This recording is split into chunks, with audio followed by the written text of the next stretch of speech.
नमस्कार। हमारा देश और पूरा विश्व आज कोविड-19 की चुनौती का सामना कर रहा है। कोविड-19 अभी खत्म नहीं हुआ है। ऐसे में हमारा फर्ज है कि हम सतर्क रहें। इसलिए जब तक दवाई नहीं तब तक कोई ढिलाई नहीं। कोरोना से बचाव के लिए जरूरी है नियमित रूप से हाथ धोना, मास्क पहनना और आपस में उचित दूरी बनाए रखना। याद रखिए, 2 गज दूरी, मास्क है जरूरी। खांसी, बुखार या सांस लेने में कठिनाई होने पर हेल्पलाइन नंबर 1075 पर संपर्क करें। वाणिज्य संकाय के कक्षा 11वीं के सभी विद्यार्थियों को मेरा नमस्कार। मैं गोपाल विजयवर्गीय, शासकीय उच्चतर माध्यमिक विद्यालय बावड़िया कला से आपके बीच हूँ। आज हम लेखा शास्त्र भाग 2, जो हमारा सेकंड पार्ट है, उसका अध्याय 9 वित्तीय विवरण, फाइनेंशियल स्टेटमेंट का अध्ययन करेंगे। विद्यार्थियों, पिछली कक्षा में हमने वित्तीय विवरण का आशय, व्यापार खाते का आशय, लाभानी खाते का आशय, इनके प्रारूप और इनकी उपयोगिता को समझा था। आज जो तीसरा इसका महत्वपूर्ण भाग है, स्थिति विवरण, इसके बारे में हम अध्ययन करेंगे। जैसा कि हम पहले 2 स्टेटमेंट से जान चुके हैं कि पहले जो 2 खाते हमने तैयार किए थे, व्यापार खाता और लाभानी खाता, ये व्यवसाय के सकल लाभ या हानि और शुद्ध लाभ या हानि को प्रदर्शित करते हैं। अर्थात एक अवधि विशेष में व्यवसाय का आर्थिक परिणाम लाभ या हानि के रूप में क्या हुआ है, यह इन दोनों खातों के द्वारा प्रदर्शित किया जाता है। परंतु इससे व्यवसाय की आर्थिक स्थिति, फाइनेंशियल पोजीशन का पता हमें नहीं चल पाता या व्यवसायी को पता नहीं चल पाता है। इसीलिए व्यवसाय के लिए आवश्यक है कि वो अपनी आर्थिक स्थिति का पता किस प्रकार ज्ञात कर पाए।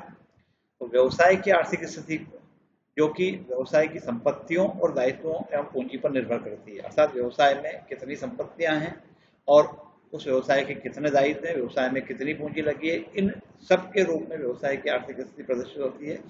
तो इस व्यवसाय की आर्थिक स्थिति को ज्ञात करने के लिए जो तीसरा जो स्टेटमेंट के रूप में हम विवरण पत्र तैयार करते हैं, उसको स्थिति विवरण, चिट्ठा या तुलन पत्र के नाम से जाना जाता है।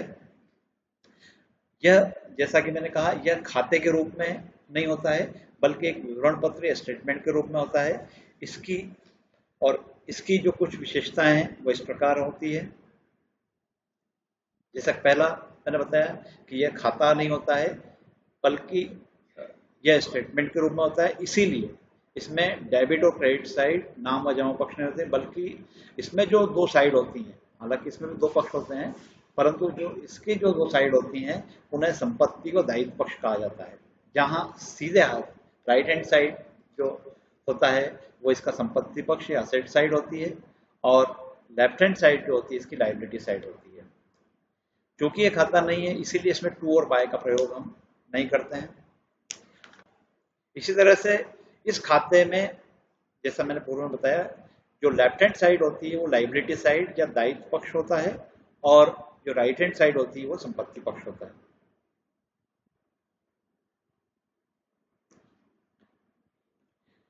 स्थिति विवरण द्वारा संबंधित व्यवसाय की वित्तीय स्थिति प्रदर्शित होती है। फाइनेंशियल पोजीशन इसके द्वारा डिस्क्लोज होती है, जो स्थिति विशेष को होती है जिस पर इसे तैयार किया जाता है। यहाँ यह समझने लायक बिंदु है कि जो हमने अंतिम खातों के अंतर्गत या वित्तीय विवरणों के अंतर्गत जो पहले जो 2 खाते पूर्व में देखे थे, व्यापारिक खाता और लाभानी खाता, ये उस वर्ष या अवधि विशेष के परिणाम को प्रदर्शित करते हैं, सकल लाभ या हानि के रूप में या शुद्ध लाभ और हानि के रूप में।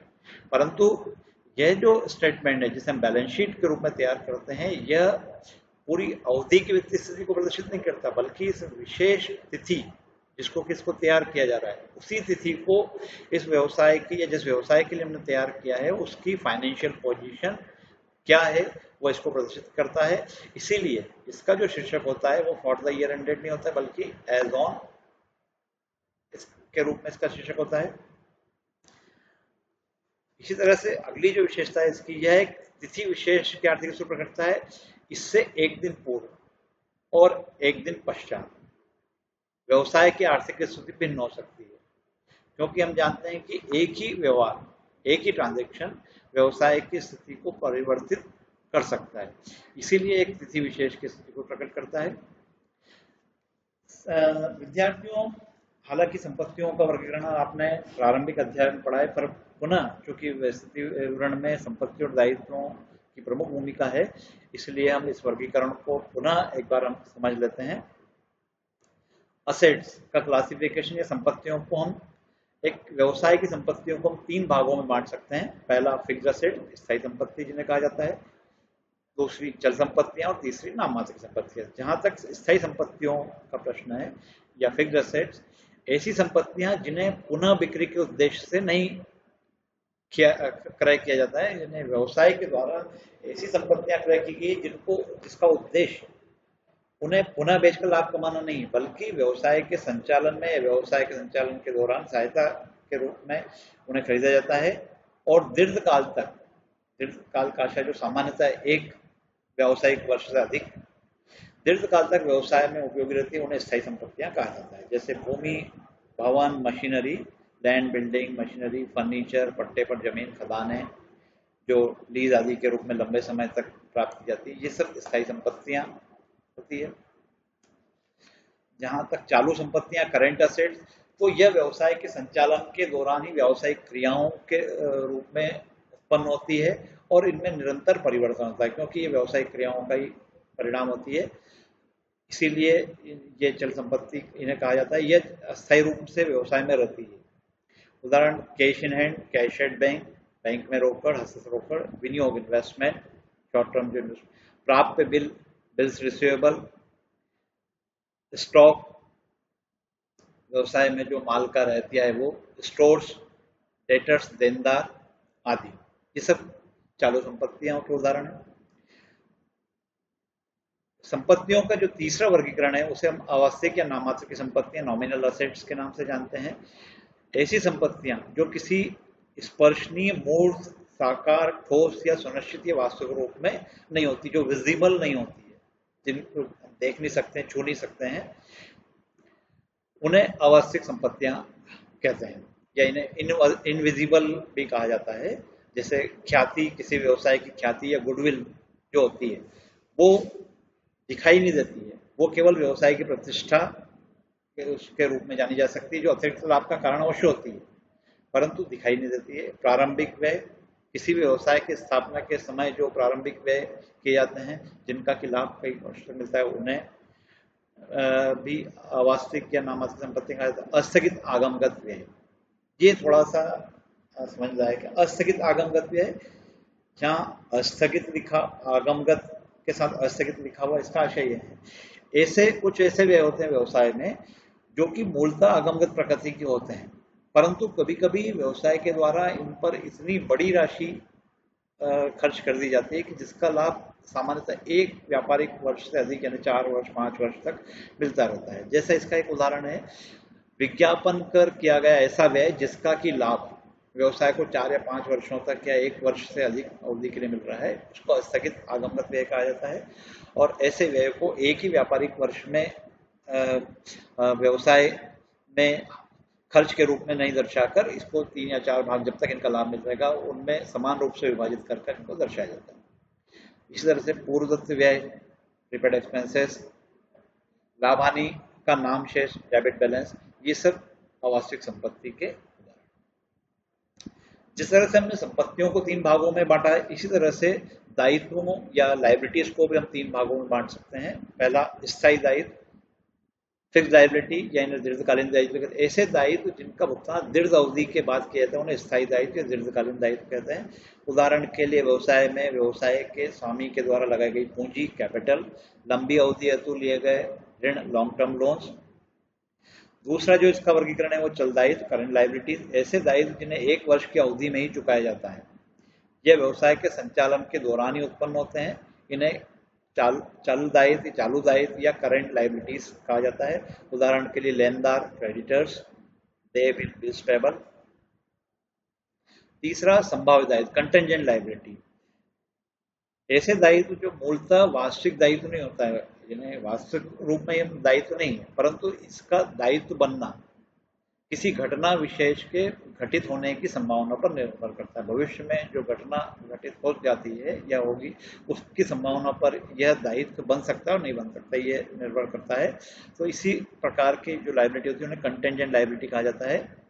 जैसे किसी संपत्ति के संबंध में कोई मुकदमा चल रहा है, अगर वो व्यवसायी के पक्ष में आता है तो निश्चित रूप से व्यवसायी को चुकाना नहीं, परंतु यदि किसी उस मुकदमे का निर्णय व्यवसाय के विपरीत जाता है तो निश्चित रूप से व्यवसाय को जो भी राशियां चुकानी होगी, जो दायित्व होगा, वो व्यवसाय के लिए संभाव्य दायित्व होगा। क्योंकि संभाव्य दायित्व वास्तविक दायित्व होता है, अतः इसे स्थिति विवरण या बैलेंस शीट में शो नहीं किया जाता है। इसको जब बैलेंस शीट पूरी तैयार हो जाती है, पूरी तैयार हो जाती है, उसके बाद नीचे बॉटम में हमें से नीचे 5 टिप्पणी के रूप, फुट नोट के रूप में इसका उल्लेख कर दिया जाता है, इसे प्रदर्शित कर दिया जाता है। स्थिति विवरण कि जहां तक हमने बात की, तो स्थिति विवरण में जब व्यापार खाते और लाभानी खाते को देखा था, इसमें कोई विशेष क्रम नहीं होता है, परंतु स्थिति विवरण में संपत्तियों और दायित्वों को चुकाने का एक विशेष क्रम होता है। यह क्रम निम्न में से एक हो सकता है। दो तरीके हैं, दो मेथड्स हैं या दो क्रम होते हैं जिन्हें हम स्थिति विवरण में संपत्ति और दायित्वों को दर्शा सकते हैं। पहला जो क्रम होता है उसे हम तरलता और चुकाव का क्रम या the order of liquidity and dischargeability कहते हैं, जबकि दूसरा जो क्रम होता है उसको हम the order of fixability and permanence. ये दोनों एक दूसरे के विपरीत हैं। इसको हम पहला जो तरलता एवं चुकाव का क्रम है, जहां तक ऑर्डर ऑफ लिक्विडिटी है, इस क्रम में संपत्तियों को, दायित्वों को जब हम दिखाते हैं तो उसका क्रम इस प्रकार से होता है कि ऐसी संपत्तियां जिनको हम शीघ्रता से रोकड़ के रूप में बदल सकते हैं या जो रोकड़ फॉर्म में कैश इन हैंड के रूप में होती हैं, उन्हें सबसे पहले, या कैश बैंक के रूप में उनको सबसे पहले दिखाते हैं, और उसके बाद जिनको कैश रूप में या रोकड़ के रूप में परिवर्तित करने में जितनी देरी होगी, जितनी कठिनाई होगी, उसी क्रम में उनको बाद में दर्शाया जाता है और उसी क्रम में हम सारी संपत्तियों को दर्शाते हैं।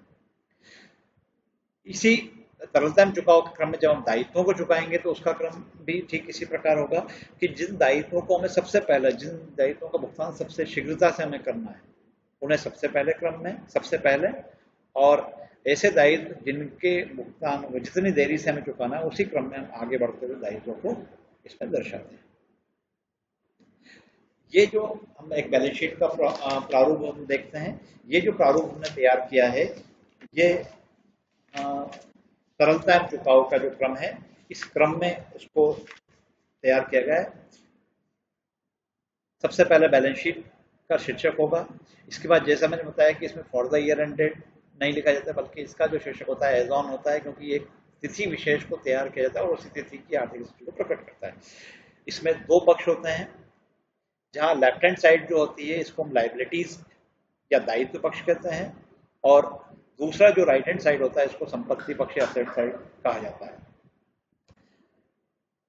असेट साइड को अगर हम समझते हैं, जिसमें संपत्तियां दर्शाई जाती है, जैसा कि मैंने कहा तरलता चुकाव के क्रम में हम उसको देखेंगे तो सबसे पहले हम इसमें कैश इन हैंड, हस्तस्थ रोकड़, कैश एट बैंक जो बैंक में जमा है उसको दर्शाते हैं, गवर्नमेंट एंड अदर सिक्योरिटी जो प्रतिभूतियां हमारे पास है उनको दिखाते हैं अगले क्रम में, अदर इन्वेस्टमेंट अन्य विनियोग जो व्यवसाय में है वो व्यवसाय के द्वारा किए गए उनको हम यहाँ दर्शाते हैं, बिल्स रिसीवेबल जो प्राप्य बिल है उसको हम इसमें दिखाते हैं, सन्ड्री डेटर्स जो विविध देनदार होते हैं जिनसे कि हमें राशियां प्राप्त करनी है वो हम इसमें अगले क्रम में चुकाते हैं, स्टॉक व्यवसाय के पास जो अंतिम रहतिया बच जाता है उसको हम इसमें इस क्रम में दर्शाते हैं, अगला स्टोर्स जो होता है उसको हम दर्शाते हैं, फर्नीचर व्यवसाय के पास जो विभिन्न प्रकार का जो फर्नीचर हैं वो हम इसमें अगले उसमें दिखाते हैं, फिर प्लांट एंड मशीनरी यंत्र जो होते हैं वो हम इसमें दिखाते हैं, फिर लैंड एंड बिल्डिंग जो भूमि और भवन है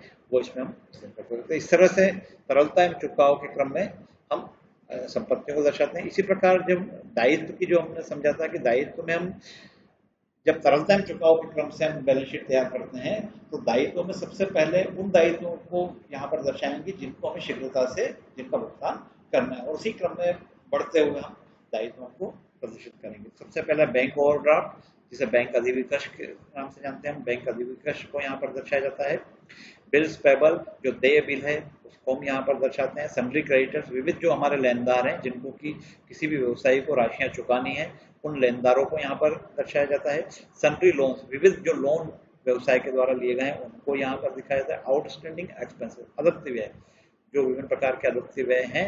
अदत्य व्यय मतलब जो राशि चुकाना थी परंतु उस वर्ष में चुका नहीं पाए, उन राशियों को हम यहाँ दिखाते हैं। रिजर्व, विभिन्न प्रकार के जो संचय व्यवसाय के द्वारा किए गए उनको हम यहाँ दिखाते हैं।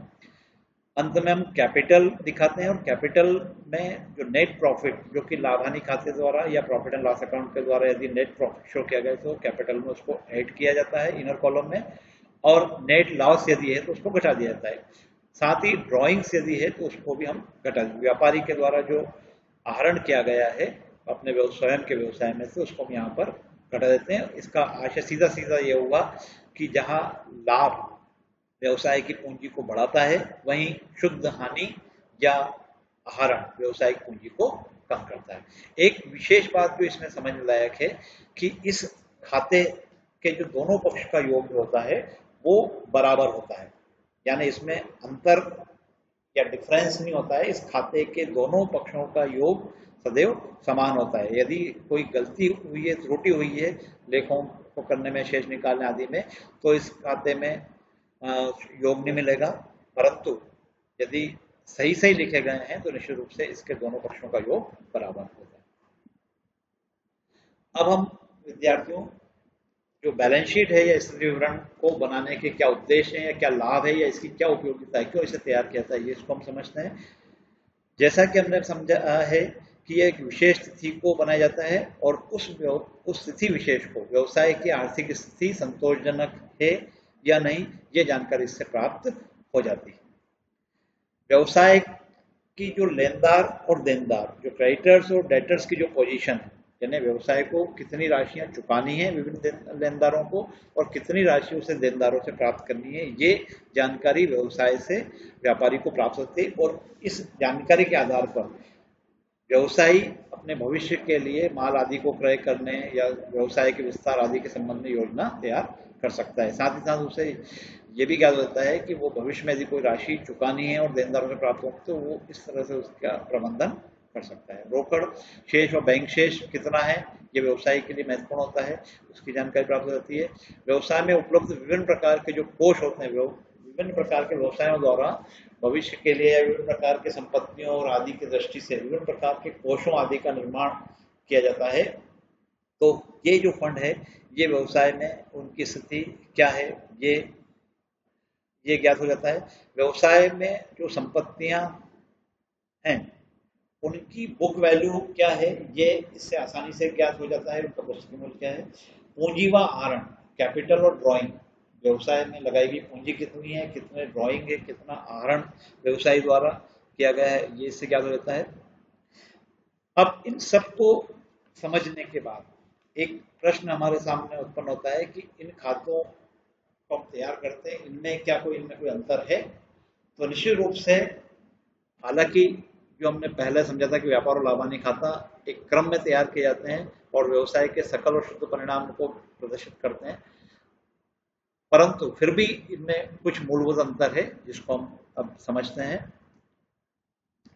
कि क्या व्यापार और लाभ हानि का दूसरा पक्ष में जो ये लाभ हानि खाता है, यहाँ पर व्यय, जहां तक व्यय का प्रश्न है हमने पूर्व में समझा है कि व्यापार खाते या ट्रेडिंग अकाउंट में हम सभी प्रत्यक्ष व्यय या प्रत्यक्ष लागतों को लिखते हैं, जबकि लाभ हानि खाते में इनडायरेक्ट एक्सपेंसेस या अप्रत्यक्ष व्यय और हानियों को दर्शाया जाता है। जहां तक व्यापार खाते के शेष का प्रश्न है, व्यापार खाते द्वारा या ट्रेडिंग अकाउंट के द्वारा व्यवसाय का सकल लाभ या ग्रॉस प्रॉफिट या ग्रॉस लॉस दर्शाया जाता है, जबकि लाभ हानि खाते द्वारा शुद्ध लाभ, नेट प्रॉफिट या नेट लॉस के रूप में इसका शेष होता है। जो शेष व्यापार खाते द्वारा प्रदर्शित किया जाता है, इस शेष को हम प्रॉफिट एंड लॉस अकाउंट या लाभ हानि खाते को हस्तांतरित कर देते हैं, जबकि जो लाभ हानि खाते द्वारा शेष प्रदर्शित किया जाता है इसको कैपिटल अकाउंट में हस्तांतरित किया जाता है, जहां शुद्ध लाभ को कैपिटल में ऐड किया जाता है, वहीं शुद्ध हानि को कैपिटल से घटा दिया जाता है। चौथा जो मुख्य अंतर है, अगर हम इनकी आपस में निर्भरता देखें तो व्यापार खाता तैयार करने की जहां तक बात है तो ये लाभ हानि खाते पर निर्भर नहीं है, स्वतंत्र रूप से तैयार किया जाता है।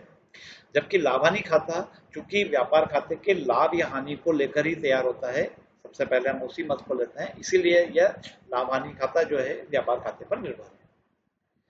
इसी तरह से हमने तीसरा जो स्टेटमेंट देखा था, जो कि व्यवसाय की फाइनेंशियल पोजीशन या व्यवसाय की स्थिति को एक किसी विषय को प्रदर्शित करता है, उसमें और लाभ हानि खाता इसमें क्या अंतर है, इसको भी हम देखते हैं। हमने 3 बिंदुओं में से लिया अंतर का आधार, लाभ हानि खाता और स्थिति विवरण। जहां तक लाभ हानि खाते का स्वभाव की दृष्टि से अगर हम देखें तो व्यापार और लाभ हानि खाता यह एक खाते हैं, द्विप्रविष्टि प्रणाली का अंग होते हैं, जबकि स्थिति विवरण एक स्टेटमेंट के रूप में होता है। इसीलिए हमने देखा कि इसमें डेबिट और क्रेडिट साइड नहीं होती है। पक्ष, जहां तक लाभ हानि खाते के प्रश्न, इसमें 2 पक्ष होते हैं, डेबिट साइड और क्रेडिट साइड।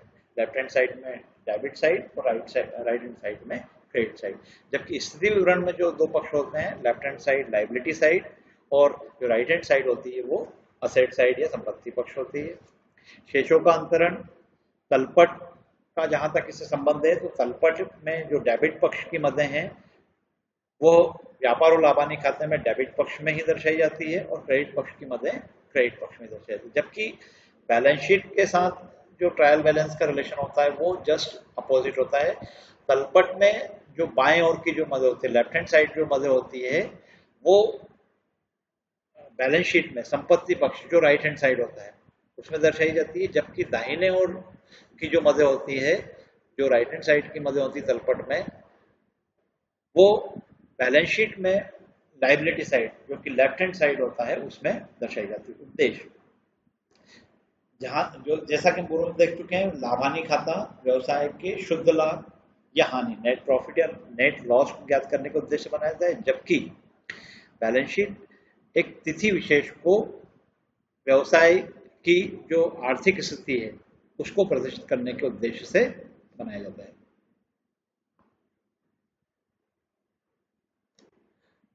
यहाँ नंबर गलत है। संतुलन की दृष्टि से अगर हम देखें तो लाभ हानि खाते का जो अंतर होता है वह शुद्ध लाभ या हानि के रूप में होता है और पूंजी खाते के रूप में हस्तांतरित कहता है। मतलब इसके दोनों पक्षों में सामान्यतः अंतर होता है, या तो अंतर डेबिट में निकाला जाता है या क्रेडिट में, जिसको पूंजी खाते को हस्तांतरित करते हैं। जबकि बैलेंस शीट में, जैसा कि हम पहले देख चुके हैं, इसके दोनों पक्षों का योग बराबर होता है, इसलिए इसको संतुलित करने की आवश्यकता नहीं होती है। जहां तक खातों की प्रकृति या नेचर ऑफ अकाउंट की दृष्टि से अगर हम इसमें देखें तो इसमें अवास्तविक या नाम मात्र के खातों को शामिल किया जाता है। लाभ हानि खाते में अवास्तविक खातों या नाम मात्र के खातों को इसमें शामिल किया जाता है। जबकि इसमें व्यक्ति का खाता है पर्सनल अकाउंट और रियल अकाउंट, वास्तविक खातों को शेषों को बैलेंस शीट में दर्शाया जाता है। अब एक प्रमुख अवधारणा को भी हम समझ सकते हैं जो न्यूमेरिकल क्वेश्चंस के रूप में भी और थ्योरेटिकल रूप में भी हमारे कंटेंट में शामिल है, बिके हुए माल की लागत, कॉस्ट ऑफ गुड्स सोल्ड। बेचे हुए माल की लागत का आशय सामग्री के उपभोग तथा प्रत्यक्ष व्ययों के योग से है। जो सामग्री जो निर्माण आदि के रूप में जो सामग्री ली गई है, जिसका उपभोग किया गया है, और उसमें जो डायरेक्ट एक्सपेंसेस हो उसके योग से है। बेचे हुए माल की लागत निम्न रूप में ज्ञात की जाती है, कॉस्ट ऑफ गुड्स सोल्ड। यदि व्यवसाय का जो प्रारंभिक रहतिया है माल का, उसको हम यहाँ लेते हैं और उसमें माल का जो क्रय वर्ष के दौरान किया गया है, नकद और उधार दोनों को हम इसमें जोड़ देते हैं, और इसमें से क्रय वापसी, परचेस रिटर्न को यदि हम इसमें से घटा दें, साथ ही जो डायरेक्ट एक्सपेंस है, प्रत्यक्ष लागत, जितने भी प्रत्यक्ष व्यय हैं जैसे कोल, कोयला, gas, water, oil, fuel, carriage, इन सबको भी अगर हम इसमें जोड़ देते हैं और इसमें से हम वर्ष के अंत में जो अंतिम रहतिया बच गया है, क्लोजिंग स्टॉक जो बचत है, इसको हम घटा दें तो हमें कॉस्ट ऑफ गुड्स सोल्ड या जो बेचे गए माल की लागत है वो प्राप्त हो जाती है। इसी तरह से बिक्री से प्राप्त आय यदि हम जानना चाहें तो जो टोटल सेल्स है, कैश और क्रेडिट, नगद और उधार जो विक्रय है, उसमें से यदि हम विक्रय वापसी या सेल्स रिटर्न को हम घटा दें तो हमारे पास नेट सेल्स आ जाएगा, शुद्ध विक्रय आ जाएगा। उस शुद्ध विक्रय में से हम कॉस्ट ऑफ गुड्स सोल्ड को अगर हम माइनस कर देते हैं या घटा देते हैं तो हमारे ग्रॉस प्रॉफिट ज्ञात हो जाएगा।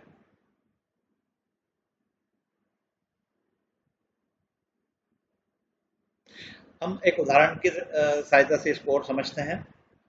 निम्नलिखित शेष जो संगम ट्रेडर्स के 31 दिसंबर 2019 को समाप्त वर्ष के लिए लिए गए हैं। इनसे हमें निम्न की गणना करनी है: बेचने के लिए उपलब्ध माल की गणना और एक साल में बेचे गए माल की लागत, जो माल बेचा गया उसकी कॉस्ट ऑफ गुड्स सोल्ड, ये हमें ज्ञात करनी है। तो ये हमें यहाँ प्रश्न की प्रारंभिक रहती है, उधार क्रय, ये सब हमें दिए हुए हैं यहाँ पर।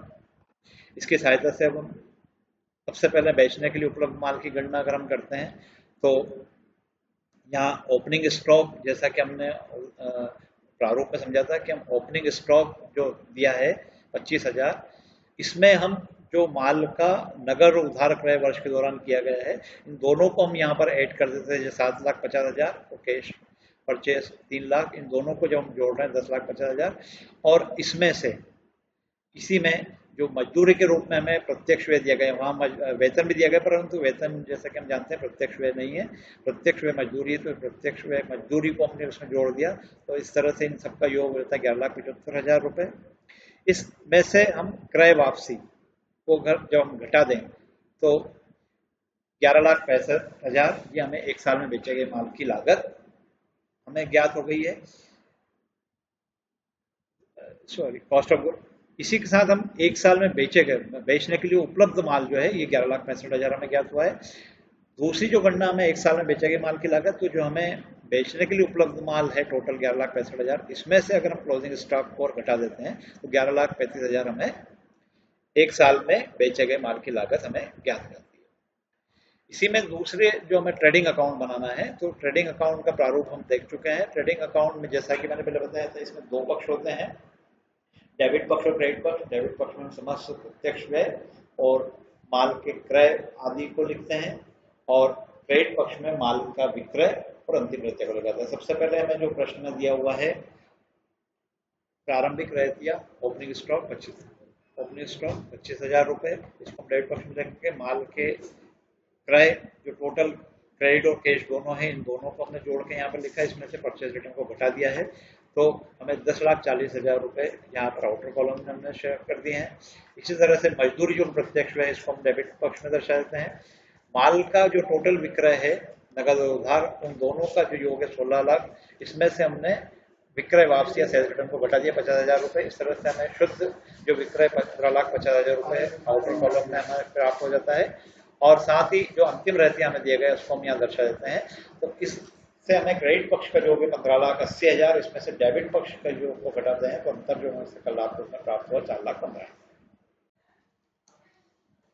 विद्यार्थियों, एक और उदाहरण की सहायता से हम व्यापार खाता, यहाँ पर ये लिखा हुआ है शेषों के से हमें व्यापार खाता और लाभानी खाता और तुलन पत्र, बैलेंस शीट तैयार करनी है। तुलना पत्र लिखा गया है, यहाँ तुलन पत्र होगा। तुलन पत्र हमें तैयार करना है, trading account, profit and loss account और बैलेंस शीट हमें तैयार करनी है। जो हमें यहाँ पर मदद दी हुई है, प्रारंभिक stock, opening stock, purchase, carriage inward, आंतरिक ढुलाई, वेतन, कमीशन, मजदूरी, किराया व कर, मरम्मत, दूरभाष, इस तरह से ये सब वैधानिक व्यय दिया हुआ है, विविध व्यय, हस्तक रोकड़, कैश इन हैंड, ये बैलेंस शीट की मद है। जैसा कि हम देनदार, मशीनरी, निवेश, सब बैलेंस शीट मद है, ये हमें दी हुई है। तो चलिए हम इससे अब व्यापार खाता, लाभानी खाता और अंतिम खाता बैलेंस शीट तैयार करते हैं। जहाँ तक देखिए हमें प्रारंभिक रहतिया जो प्रश्न में दिया हुआ है वो दिया हुआ है 10,000। यहाँ ट्रेडिंग अकाउंट और प्रॉफिट एंड लॉस अकाउंट, यहाँ हमने हेडिंग दिया trading and profit and loss account. तो trading and profit loss account हम दोनों ही एक साथ तैयार करेंगे एक क्रम में, for the year ended 31 March 2019। अब हम डेबिट पक्ष में अगर हम आए, व्यापार खाता जो कि इसका पहला भाग है, तो व्यापार खाते के पहले सबसे पहली मद जो होगी वो प्रारंभिक रहती है। ओपनिंग स्टॉक जो दिया हुआ प्रश्न में 10,000 रुपये, और क्रय जो दिया हुआ है 78,000 दिया है। इसी तरह से आंतरिक गाड़ी भाड़ा, कैरेज इनवर्ड हमें प्रश्न दिया हुआ 2,500, इसको हम यहाँ पर प्रदर्शित करेंगे। और मजदूरी जो कि प्रत्यक्ष लागत है, इसको हम 11,000 रुपये यहाँ पर प्रदर्शित करते हैं डेबिट पक्ष में। इसी के साथ क्रेडिट पक्ष में जब हम जाते हैं तो यहाँ पर दो मदें प्रश्न में हमें दी हुई है, एक तो विक्रय 2,28,000 रुपये और अंतिम रहतिया जो कि अंत में दिया हुआ है प्रश्न के बाद 22,000 रुपये। इन दोनों को हम यहाँ पर शो कर देते हैं। क्रेडिट पक्ष का जो योग है हमारा 2,50,000 रुपये, इसमें से डेबिट पक्ष के समस्त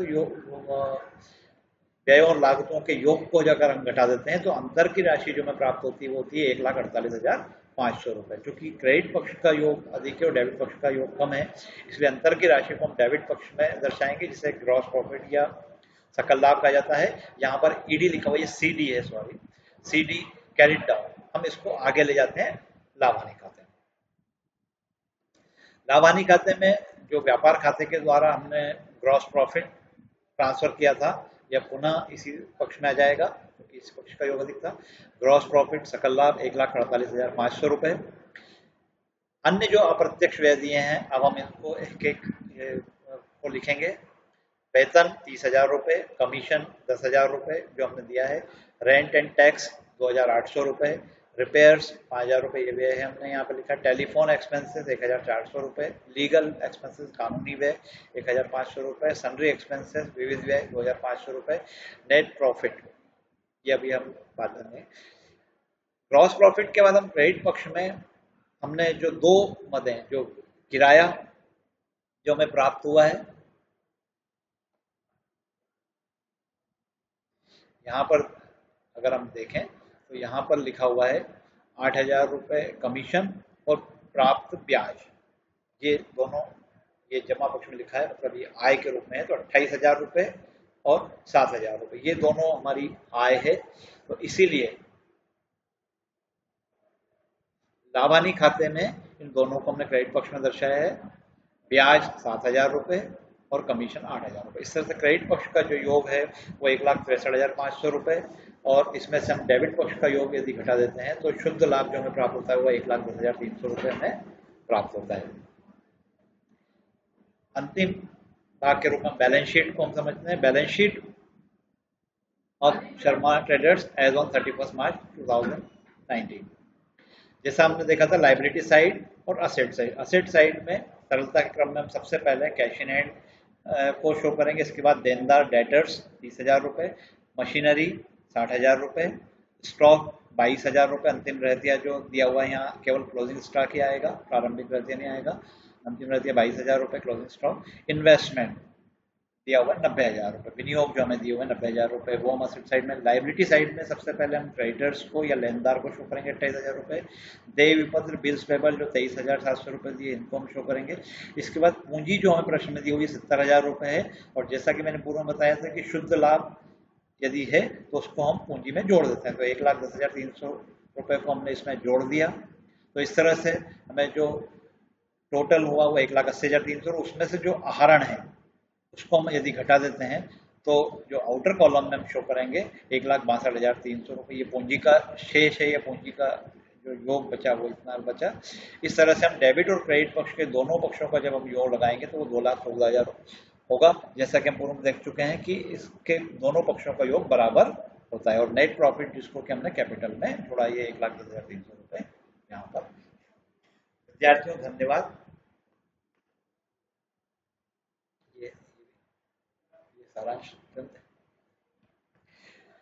विद्यार्थियों अब आज जो हमने अध्ययन किया है उससे संबंधित कुछ होमवर्क या गृह कार्य तो प्रश्न मैं यहाँ पर दे रहा हूँ, जो आप अपने शिक्षक की सहायता से और अच्छे ढंग से कर सकेंगे। वित्तीय विवरण का आशय व महत्व स्पष्ट करें।